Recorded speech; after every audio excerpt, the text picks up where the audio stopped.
Welcome to Peramba Godavari రుచులు.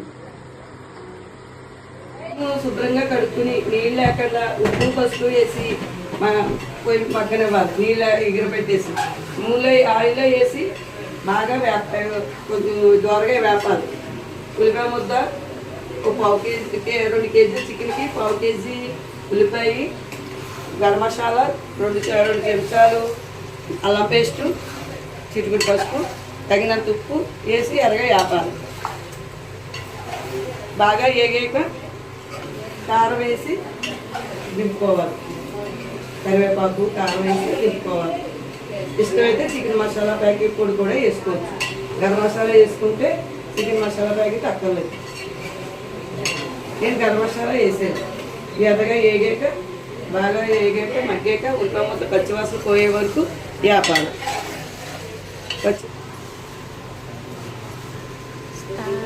రండి.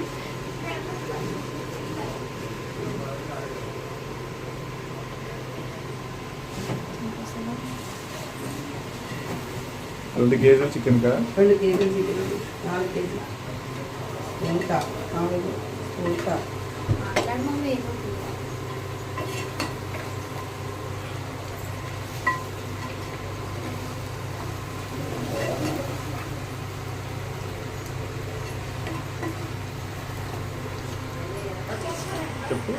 కరివేపాకు కారం వేసాను.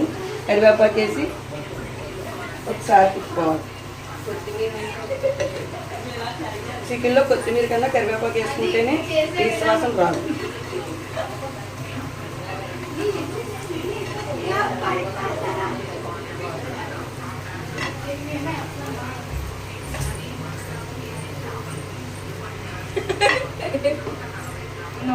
మా నాన్నగారి చికెన్ కర్రీ తింటే నోట్లో ఎక్కువ చాలు కారం తగ్గింది.